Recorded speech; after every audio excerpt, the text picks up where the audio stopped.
Morning students, आज history के last chapter जो कि 10 चैप्टर है उसको समझते हैं। 18th सेंचुरी पॉलिटिकल फॉर्मेशन यानी 18वीं शताब्दी में जो नए राजनीतिक संगठन बने थे उनके बारे में डिस्कशन करेंगे। जैसे कि आप लोगों को पता है कि मुगल साम्राज्य सबसे पावरफुल साम्राज्य रहा था और उन्होंने काफ़ी लंबे समय तक शासन किया था इस देश पर।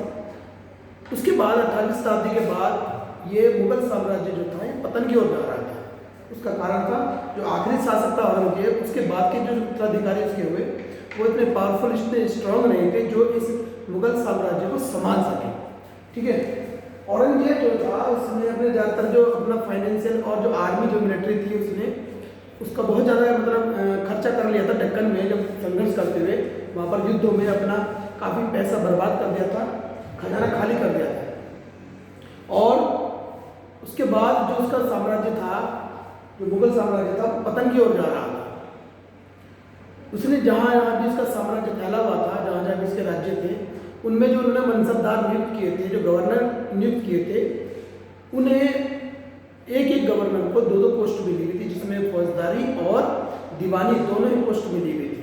गवर्नर भी और रहते हुए भी, और फौजदारी और दीवानी यानी कि फाइनेंशियल जो पोस्ट जो पावर होती है वो भी उनको मिली हुई थी और दूसरा जो मिलिट्री पावर वो दोनों मिली हुई थी। लेकिन जब उन्होंने देखा इन तमाम मनसबदारों ने, नोबल्स ने, अमीरों ने, कुलीन वर्ग के लोगों ने, जिन्हें मुगलों ने नियुक्त किया था अलग अलग राज्यों में, जब उन्हें देखने लगा कि मुगल साम्राज्य अब पतन की ओर जा रहा है, तो उन्होंने जहाँ जहाँ उनको नियुक्त किया था वहाँ वहाँ अपना अपना अधिकार वहाँ पर स्थापित करना प्रारंभ कर दिया था।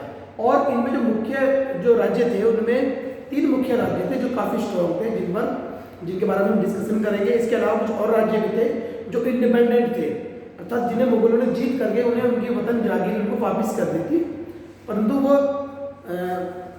इंडिपेंडेंटली जो है शासन तो कर रहे थे मगर वो अपने आप को मुगलों के अंडर में ही मान रहे थे, जैसे कि राजपूत।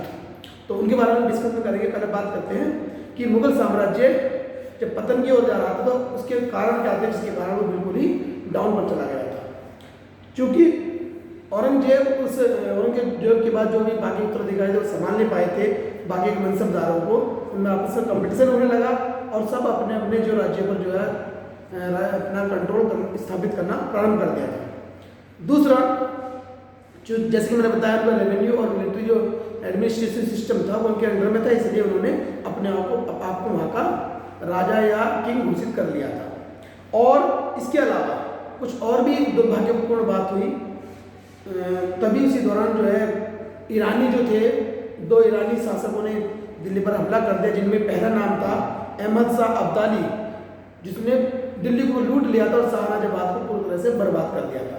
उसके बाद जो दूसरा शासक आया था वो था आलमगीर, और उसने भी आलमगीर और अहमद शाह अब्दाली 2 आए थे। इन्होंने जो 5 बार अहमद शाह अब्दाली ने लगभग 5 बार जो है देश पर आक्रमण किया था, लगभग 1748 से लेकर के 1761 तक 5 बार उसने आक्रमण किया और पूरी तरह से उनको दिल्ली को या इंडिया के जितने भी जो स्टेट थे उनको लूट लिया था, उनको खाली कर दिया था। और इसके अलावा जो उनके मुगल शासक थे, जो बाद के उत्तराधिकारी थे औरंगजेब के बाद, उनको उनके नोबल्स ने, जो मनसबदार थे, उन्होंने मार दिया, जिनमें पहला नाम था फारूक सियाह, आलमगीर जो थे मुगल शासक थे, तो आलमगीर को भी उनके मनसबदारों ने जो है मार दिया था। और अहमद शाह और शाह आलम, इनको इनके नोबल्स ने जो है अंधा बना दिया था। कारण आपको मालूम है क्यों? क्योंकि वो लोग चाहते थे मुगल शासन का कोई भी व्यक्ति जो है वो अब उनका पावर इतना ना रहने पाए, जिसके कारण वो अपने अपने राज्य स्थापित कर सके। जब ऐसा कुछ हो रहा था, जैसे मैंने बताया कि सभी स्टेट्स में अलग अलग जो मनसबदार थे, गवर्नर थे, वो अपने अपने पावर जो थे उसे मजबूत कर रहे थे। तो जो नए स्टेट आए थे, न्यू स्टेट 3 जो आए थे, उन्होंने बताया आपको अवध, बंगाल और हैदराबाद, ये 3 इंपॉर्टेंट स्टेट्स थे जो ज़्यादा पावरफुल थे। और ज़्यादा पावरफुल इसलिए उनके बारे में डिस्कशन कर रहे हैं। पहले बात करते हैं हैदराबाद की। हैदराबाद में जो शासन था वो था निज़ामुल मुल्क का। जो पहले कभी एज ए गवर्नर नियुक्त किया गया था मुगल शासन की तरफ से, और उसको भी 2 पोस्ट मिली हुई थी, फौजदारी और दीवानी, ठीक है। लेकिन बाद में उसे जो है दक्कन का सूबेदार बना दिया गया था, और जब उसने अपने सत्ता अपने हाथ में ले ली तो सबसे पहले उसने मुगल शासन के द्वारा नियुक्त किए गए जितने भी मनसबदार थे उन सबको हटाकर के उनकी जगह कुशल सैनिक और दूसरे जो कुशल एडमिनिस्ट्रेटिव ऑफिसर थे उनको नियुक्त किया। और इसके अलावा उसने अपने शासन को बहुत दूर तक फैलाया, जिसमें मराठा और तेलुगु जो योद्धा थे उनसे भी उसने अपना संघर्ष बराबर रखा ताकि उन पर कब्जा कर सके, क्योंकि मराठाओं का हमेशा संघर्ष रहा था मुगलों के साथ, तो उनसे उनके युद्ध करता रहा। इसके अलावा वो जो पश्चिमी तट है,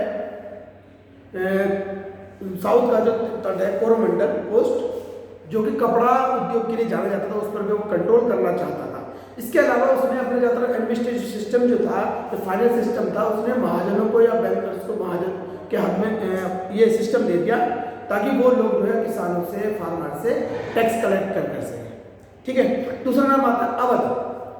अवध पे जो शासन था वो बुरहानुल मुल्क का था, जिसे भी बुरहानुल मुल्क या सादत खान का नाम था, और ये भी गवर्नर की तरह ही नियुक्त किया गया था, ठीक है।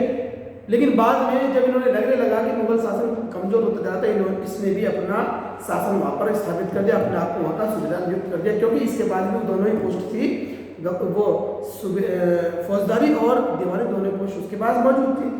और उसने गंगा का जो कि मैदानी क्षेत्र फर्टाइल एरिया माना जाता था उस पर अपना कब्जा किया, क्योंकि वहाँ पर ट्रेड और व्यापार की दृष्टि से वो एरिया बहुत महत्वपूर्ण था।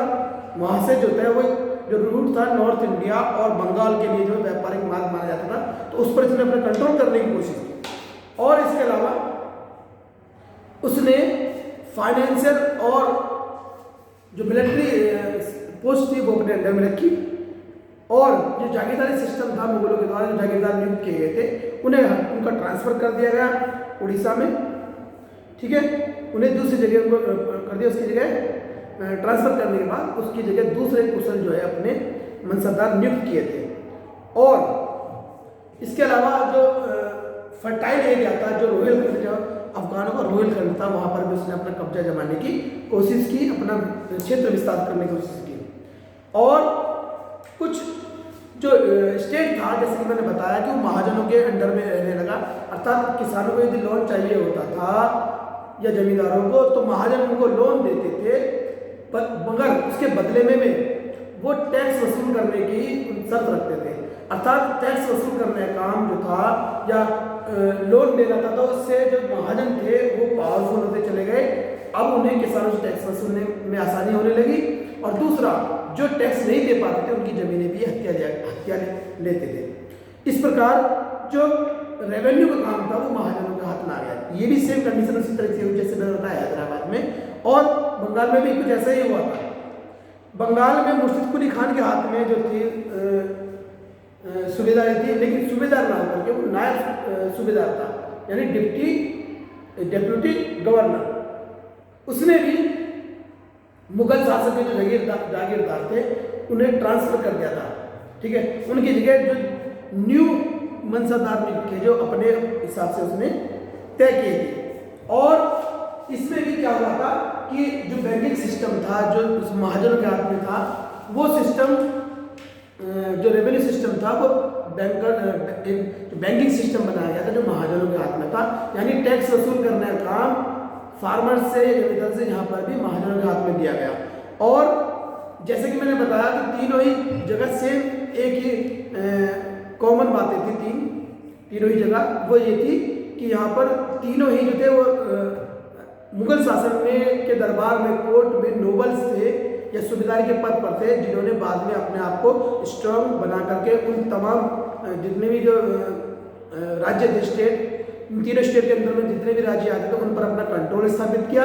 दूसरी बात, यहाँ पर इन्होंने जितने भी मुगल शासन के द्वारा नियुक्त किए गए जागीरदार थे उनकी जगह अपने कुशल अधिकारियों को, ऑफिसर्स को नियुक्त किया। और तीसरी बात जो बिल्कुल कॉमन थी वो ये कि यहाँ पर जो टैक्स वसूल करने का काम दिया गया था तीनों जगहों पर, वो महाजनों के हाथ में दिया गया था, जिससे कि वहाँ की फाइनेंशियल जो कंडीशन थी वो अफेक्ट हुई, यानी कि प्रभावित हुई, क्योंकि सारा काम जो था वो महाजनों के हाथ में आ गया था, जगत सेठ के हाथों में आ गया था। ठीक है, अब जैसे मैं बता रहा था कि 3 राज्य महत्वपूर्ण थे, इसके अलावा कुछ और भी राज्य जैसे राजपूत जो थे, जो स्वतंत्र रूप से शासन कर रहे थे, क्योंकि मुगल शासनकाल में जब ने क्या किया था मुगलों ने, वो जीत करके उनको वतन जाके वापस कर देते। अब उन वतन जागीरों पर ये लोग इंडिपेंडेंटली शासन तो कर रहे थे, मगर वो अपने आप को मुगल शासन के अंडर में मान रहे थे। ठीक है, इनमें कुछ नाम है, जैसे राजस्थान के में देखें तो अम्बेर और जोधपुर के जो राजा थे, 18वीं शताब्दी में अजीत सिंह जो राजा थे, उन्होंने आज गुजरात और मालवा पर अपना कब्जा किया।